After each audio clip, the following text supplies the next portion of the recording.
It's 10 p.m. Do you know where your children are? Right now on the 10 o'clock news. Cue the Seafoam Green. Buildings in the city lit up tonight in honor of the Liberty's first WNBA championship. Next stop, a ticker tape parade along the Canyon of Heroes. Hey, let's take a live look outside. More summer-like temps on the way, but the dry weather is actually starting to cause some problems. But first, the clock is ticking in one New Jersey school district where massive layoffs are set to go into effect in December. Good evening, I'm Natasha Verma. And I'm Steve Lacey. Today was the first full day of classes in East Orange after fallout from the bombshell announcement caused half days late last week. Fox Eyes Arthur Chian is live in East Orange, where the cuts looms largely at tonight's city council meeting, right, Arthur?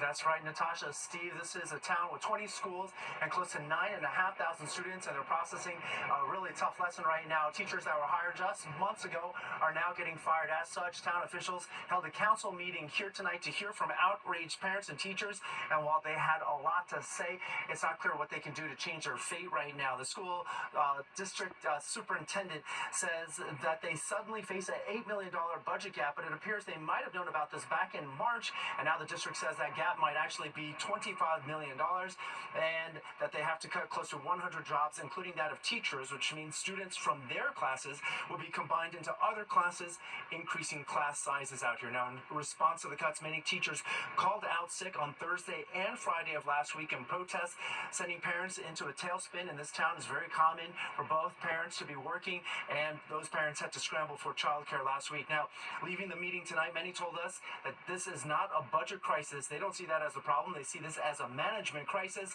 and that the children in this town are the ones who are getting hurt the most by it.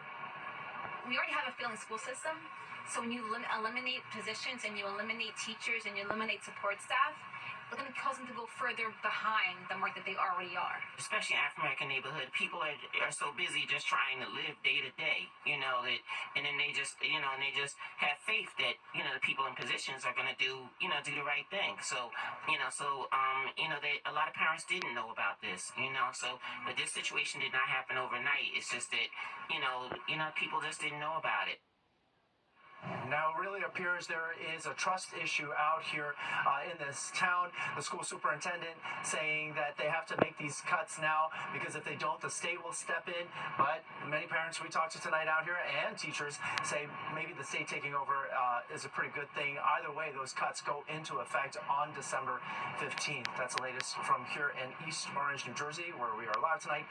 Arthur Chian, Fox 5 News. Steve, Natasha, back to you guys. All right, Arthur, thank you so much. Well, tonight, the parents of a 4-year-old boy who died after he was discovered severely malnourished in Harlem have been indicted by a grand jury. All right, this comes as family members and an activist held a press conference pointing the finger of blame squarely at the city. Fox 5's Linda Schmidt has the latest. Well, the child's parents are both in Rikers charged with his death. Some of the mother's family speaking out, saying that she was a victim of domestic violence and that the family had no idea about the little 4-year-old and his 3 siblings. Now they are calling on the state attorney general to investigate. The gravity of this unforeseen situation has left us unprepared, and we are still coming to terms with its impact. We are now hearing from some family members in the starvation death of 4-year-old Jameek Modlin of Harlem. The child's parents, 26-year-old Natavia Ragsdale and 25-year-old Lerone Modlin, have been indicted by a grand jury for his death. Ragsdale's sisters joining civil rights activist Reverend Kevin McCall in blaming the city's Administration for Children's Services, which is known as ACS. The Reverend says Ragsdale called 311 multiple times in 2022. She called ACS, spoke to the social workers, spoke to the Department of Education about the services that she needed and the strife that she was facing in her home. She was crying for help, and no one answered. ACS is calling Jameek's death a terrible tragedy, but says state confidentiality laws prevent the agency from discussing specifics of the case. The family wants State Attorney General Letitia James to investigate the city agency.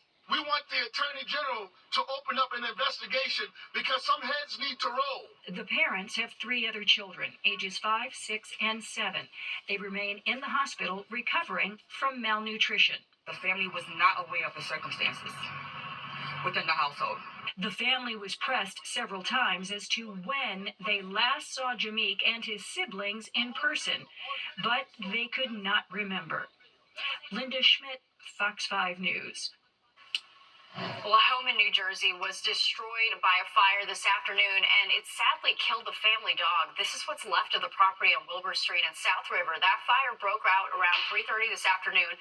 No word yet on what started the fire. Sky Fox is over the scene as firefighters responded.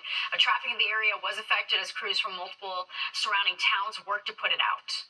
And 15 people are recovering tonight after they were involved in a multi-car crash in Brooklyn. 3 of them, young children. It happened around 12:30 on Ocean Parkway and Avenue V in Gravesend.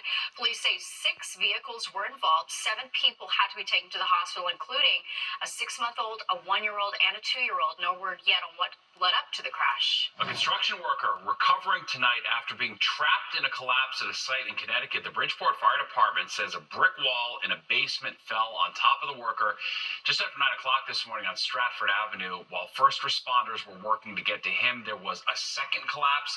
The 35-year-old victim was alert and conscious when he was taken to the hospital. Authorities say he has lower leg injuries.